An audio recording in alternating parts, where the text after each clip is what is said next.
Well, we'd like to take a look at something Karyn's been working on. You've been working on these little small buildings. Right, they're just tiny, and they are little kits that are available on Amazon. They turn out to be about HO scale. These do, yes. Yeah, you've been working on larger ones and different ones, but these last few you've done work out to almost exactly HO scale. Right, I figured that out with some figures. So this is a little one that I ordered a while back and started building, but I found it was quite a challenge, and I'd work on it for a while and put it away and then get it out and work on it for a while and tear hair, but I finally got it built. So all of these little buildings come with a full interior. Most of them have the laser cut wood, but it's up to the assembler to put the fabric on and make little tiny pillows and curtains and whatever have you. This one, in this case, is a dollhouse, so the whole front of it opens up like a cupboard door, if you will, so you can see the full interior.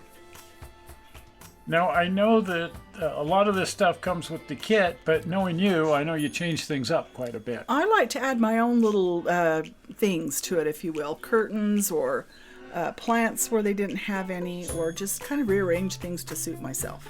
And whenever I'm building something, I'll always find something that the kit designers did that I go, well, I'd have done that differently, so then I just do. Right, like the other kit that had the Thanksgiving turkey left out for Santa Claus. I changed that one. So this is the front of the building, and it opens up. The hinges are kind of hidden. The top railing is actually made out of twisted wire. And so you can see when I open it up, there's the full interior. Now all of these little kits come with lights to install, but I think that's the magic part, is putting the lights in, making little chandeliers, and then turning the lights on and watching the magic happen.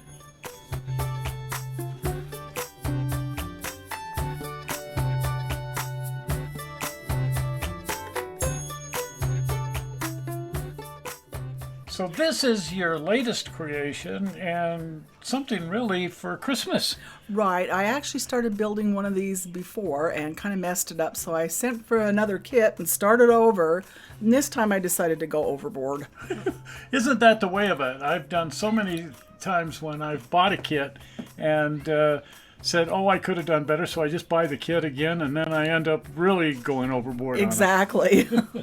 Well, as is typical, these little houses start out with about 1 million little tiny pieces, and the first thing you want to do is start building the outside part of it. Now, because these little kits are not really professional, some of the parts almost fit, but thank goodness for evergreen plastic, because I find that I can fudge in places where there are gaps. The other thing is making sure all of the lights go in. Now, they usually go in really well if you follow the instructions, but then you end up with a great big cable full of wire and have to have it underneath and wire it together so it actually works. Yeah, I learned the hard way that whenever you're doing lighting, I test the light before I even do anything else with it, because sometimes they're dead right out of the package. And then I test every time I install it to make sure I haven't broken something. Exactly. Test, test, test. Yes. Now, coming from a real snowy country, I happen to know that snow accumulates on roof. And with the snow accumulating on your roof, you get icicles. And so I had to put snow on the roof and do some icicles. How in the world did you do HO scale icicles? Oh my goodness, it was quite by accident. I had some crazy glue on my brush. I don't know where it came from, but I found when I stroked downward through the paint, it made a mess, or namely an icicle. You know, the colder you're making the outside look, the more warm and inviting the inside is looking. Well, and that's the idea, is to make it warm and inviting, like you want to be inside that little house. It's also fun to snap out the room lights from time to time and just see how this is going to look in a dark room. Isn't that fun? Like I say, the magic happens when the lights go on. And that's when you really become aware of the interior as well. Now, as long as this is Christmas, I thought I'd better put up some Christmas decorations. This was not part of the kit. I have a hard enough time putting up Christmas decorations on our house in HO scale. I have no idea how you're doing this. Oh my goodness, that's pipe cleaner, but I had to trim it down, trim off a lot of sparkles to make it look the right size. Now again, the kit did not come with the Christmas tree, so I fabricated one out of pipe cleaner that's made out of green tinsel. Now, of course, I thought there should be people present at this house. I found HO figures worked really well, but I had to repaint these because they were a little bit sloppy. I feel like we're looking at a group of Christmas carolers and some guy that's about to pelt us with a snowball. Oh, you never know. He probably just got done making that snowman and he's got snow to spare. Snow kidding. Ah! Now again, all of the interior is made out of this pre-cut laser wood, but I decided to embellish it just a little bit by putting some decorum around the fireplace and some Christmas balls on the table and treats on the table too, the other table. Now one thing we have to add is Santa Claus and his sleigh, only this one has just one reindeer.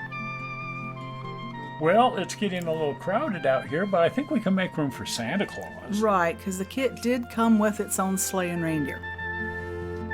And it wouldn't be Christmas without the presents, for heaven's sakes. Now, how in the world do you wrap an HO scale Christmas present? Well, they actually had the pattern to cut out, so I find that cutting it out in a square and then folding it first before I cut out the little shape and then folding it, but oh my goodness, you've got to have the patience of a saint. Well, I had to take a ruler to this to figure out just how these things scale out, and they're actually 20 inches on a side in HO scale. Oh boy. That's tiny. Yes. They're less than 4 millimeters. Yeah, pretty small.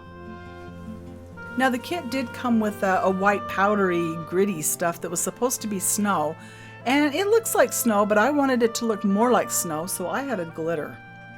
Now I had to finish the chimney, and I had some brick colored paper and just folded it around the chimney and added some white gray color for the top of the chimney. Yeah, it has to look inviting for Santa Claus. Absolutely. I think he'd fit down there. I hope. So one of the things too, I added just a little tiny touch of snow on top of the lamppost and the sign, and a little bit of snow to Frosty's hat. And of course the Christmas tree has to have a few ornaments on it, so some multicolored fine glitter was the Christmas ornaments on the tree. HO scale Christmas ornaments. Yes, just teeny. A flake of glitter. That's getting quite small. Well, it's finished. And I think it turned out quite nice. It did. I want to put a couple of more little teeny accessories, though, to make it even more whimsical. Well, we always say no model is truly finished. It just sort of escapes from the workbench. Exactly. This one needed to because it didn't have much more space for anything else. Look at the size of those snowflakes. Now, here's yours relative to the manufacturer's photograph of how it's supposed to turn out, and I like yours a lot better. Yes, it kind of looks like our own house. Yeah, a little bit of extra clutter around. Well, if you're not a subscriber to the channel, please subscribe. There's also a join button if you feel like supporting the channel financially. But at least subscribe, and you can do that with the upcoming blue button. Zoink! Right there, the blue button. Well, we're not sure how you found this video on the internet. We hope you didn't find it boring, and we will see you here on Sunday. Right. See ya. We'll see ya. Bye-bye. Bye.